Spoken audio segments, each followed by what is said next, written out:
الحمد لله نحمده ونستعينه ونستغفره ونعوذ بالله من شرور أنفسنا ومن سيئات أعمالنا من يهده الله فلا مضل له ومن يضلل فلا هادي له وأشهد أن لا إله إلا الله وأشهد أن محمدا عبده ورسوله أما بعد فإن خير الحديث كتاب الله وخير الهدي هدي محمد صلى الله عليه وسلم وشر الأمور محدثاتها وشر المحدثة بدعة وكل بدعة ضلالة وكل ضلالة في النار.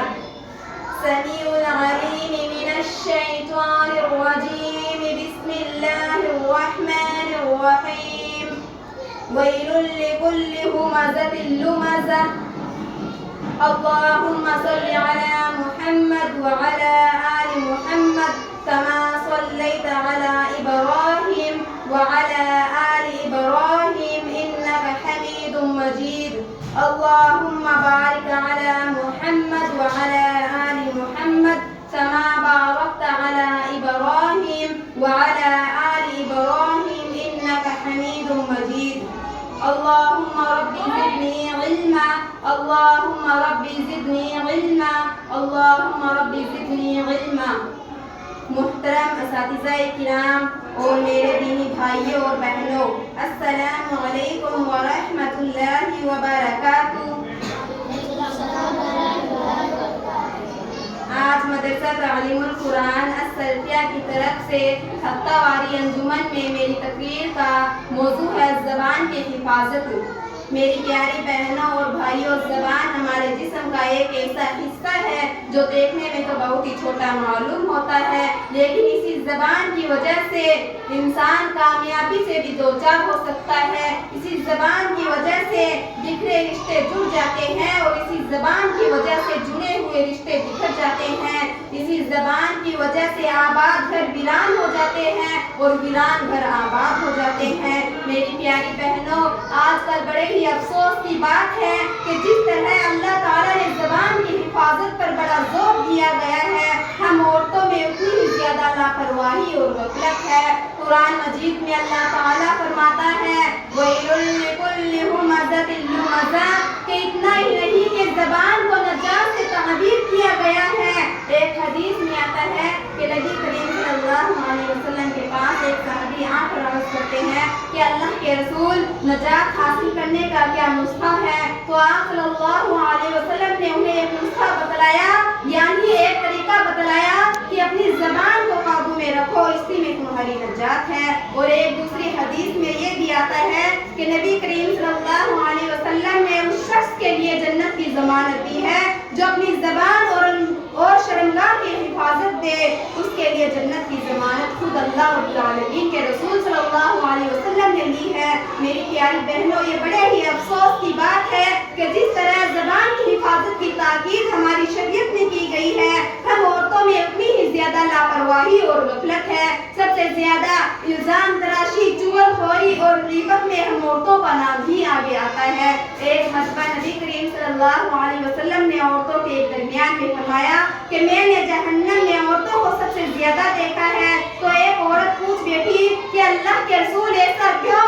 آپ نے جہنم میں سب سے زیادہ عورتوں کو کیوں دیکھا ہے؟ تو آپ صلی اللہ علیہ وسلم نے فرمایا کہ تم عورتیں خاندان میں سب سے آگے رہتی ہو، دوسری اپنے شوہروں کی ناشکری حد سے زیادہ کرتی ہو۔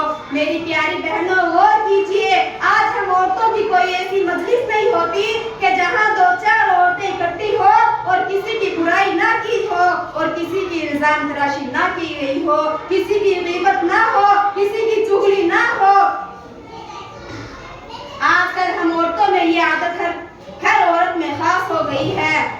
میری پیاری بہنوں، غور کیجیے، جب تم ایک دوسرے کی چغلی کرتے ہو یا اس پر الزام تراشی کرتے ہو تو حالانکہ وہ بیماری اس کے اندر موجود ہو تو اسی کا نام غیبت ہے۔ غیبت اتنی ہولناک برائی ہے، جیسا کہ نبی کریم صلی اللہ علیہ وسلم فرماتا ہے کہ کیا تم میں سے کوئی اپنے مردہ بھائی کا گوشت کھانا پسند کرے گا؟ یقیناً ہم اس کو ناپسند کریں گے۔ میری پیاری بہنوں، ایک واقعہ سنیے کہ حضرت ابو بکر رضی اللہ تعالیٰ عنہ آپ صلی اللہ علیہ وسلم کے سامنے اپنے کسی غلام کو برا بھلا کہہ دیتے ہیں اور اس کی کچھ برائیاں بیان کر دیتے ہیں. پھر بعد میں جب کوئی کھانے کی چیز آتی ہے تو آپ صلی اللہ علیہ وسلم فرماتے ہیں کہ ابو بکر تم تو کھا چکے ہو. تو ابو بکر نے فرمایا کہ اللہ کے رسول میں نے تو ابھی تک کچھ بھی نہیں کھایا ہے. تو آپ صلی اللہ علیہ وسلم نے کہا کہ کیا تو نے ابھی اپنے غلام کا برا بھلا نہیں کہا ہے؟ کیا اس کی تو نے برائی نہیں کی ہے؟ کیا تو نے اس کی غیبت نہیں کی ہے؟